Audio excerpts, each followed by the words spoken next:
150 বছরের পথ চলা শেষ। শহরবাসীকে আর পরিষেবা দেবে না ট্রাম। শহর কলকাতার বুক চিরে আর ছুটবে না ট্রাম। অবশেষে ইতিহাসের পাতাতেই ঠাঁই নিতে চলেছে ট্রাম।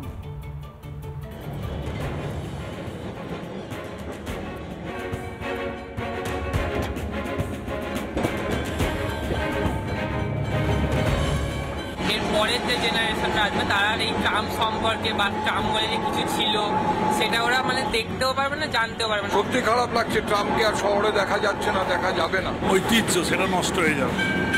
আমরা ট্রামে করে কত ঘুরেছি, কত সুন্দর লাগে আর এই আওয়াজটা। ব্যস্ত রাস্তার বুক চিরে লোহার লাইন, সেই লাইন বরাবর ধিমে তালে চলছে ট্রাম।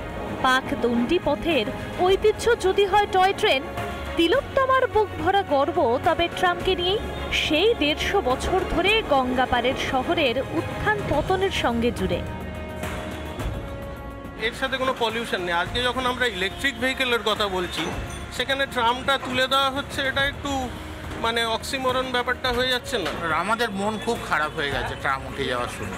কেন সরকার আর একবার ভাবুক ট্রামটার কথা, অন্তত কয়েকটা রুটে রাখুক। সব দিক থেকে ভেবে একটা শর্ট রুটে যদি খুব একটা খরচা বেশি না হয় তাহলে ট্রাম চালানো যেতে পারে। তো সেটাই আমি চাইবো যে একটা ট্র্যাডিশনাল জিনিস চলুক, এটাই আমাদের ইচ্ছে। বাকিটা তো গভর্নমেন্টের উপর ডিপেন্ড করে।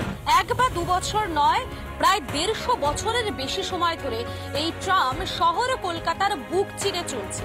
এই ট্রাম সাক্ষী থেকেছে শহর কলকাতার ওঠাপড়া। ট্রাম সাক্ষী থেকেছে এক একটা রাজনীতির পট পরিবর্তনের। ট্রাম বয়ে নিয়ে চলেছে হাজার হাজার ইতিহাস। এই 150 বছরের ইতিহাসটা এখানেই শেষ।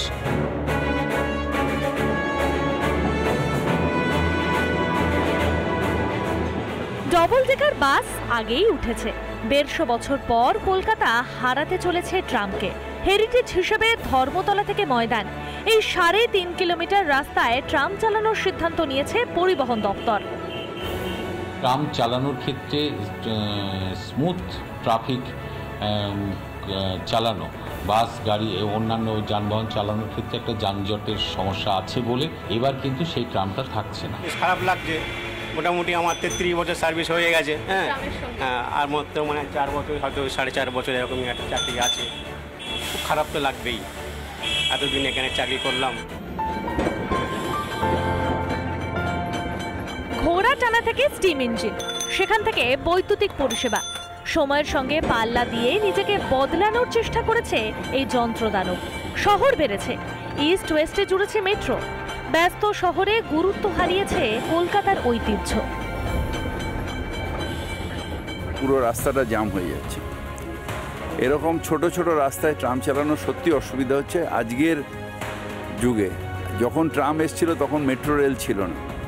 এখন কলকাতার চারিদিকটা মেট্রো রেল ঘিরে নিয়েছে, সুতরাং আমাদের একটা গ্রিন ট্রান্সপোর্ট পেয়ে গেছে। যে ট্রামকে কেন্দ্র করে হাজার একটা গল্প রয়েছে। পরবর্তী প্রজন্মকে ট্রাম চেনাতে হলে হয় আমাদের ইউটিউব বা সিনেমার সাহায্য নিতে হবে, আর না হলে ছবির সাহায্য নিতে হবে। এটাই তো আমজনতার কাছে সব থেকে বেশি কষ্ট। একে একে বিভিন্ন শহরে বন্ধ হয়েছে ট্রামের যাত্রা। টিম টিম করে শহর কলকাতার রাজপথে ঐতিহ্যকে বয়ে নিয়ে যাচ্ছিল ব্রিটিশ আমলের এই ট্রাম। তবে বিদায় ঘণ্টা বেজেছে। পথে পথে মিলিয়েও যাবে এই লোহার লাইন। তবুও ব্যস্ততার ভিড়ে কংক্রিটের রাস্তা বুকে আগলে রাখবে নগর কলকাতার এই ঐতিহ্য। মধুকল্পিতা চৌধুরী রিপোর্ট, রিপাবলিক বাংলা। मैं आपको वादा कर कर जाता हूं, एक एक घुसपैठिए को चुन चुन कर बाहर निकालने का हम काम करेंगे। যে এমন একটি সরকার যাদের সরকারের কোনো প্রধানমন্ত্রী নেই, কোনো মাথা নেই, উপদেষ্টারা চালাচ্ছে সরকার, তারা প্রতিবাদ করে জানাচ্ছে যে আমরা খুব আহত হয়েছি, কিন্তু তারা অস্বীকার করছে না যে সেখান থেকে জঙ্গি আর সন্ত্রাসবাদীরা ভারতে আসে। বাংলাদেশ সরকারের যদি সেটা নীতি হয়, অনুপ্রবেশকারীদের মাধ্যমে জঙ্গি রপ্তানি করবে, অপরাধী রপ্তানি করবে ভারতের মাটিতে, ইলিশের সঙ্গে সঙ্গে ইলিশের গন্ধে তো এগুলো ঢাকা পড়বে নাকি?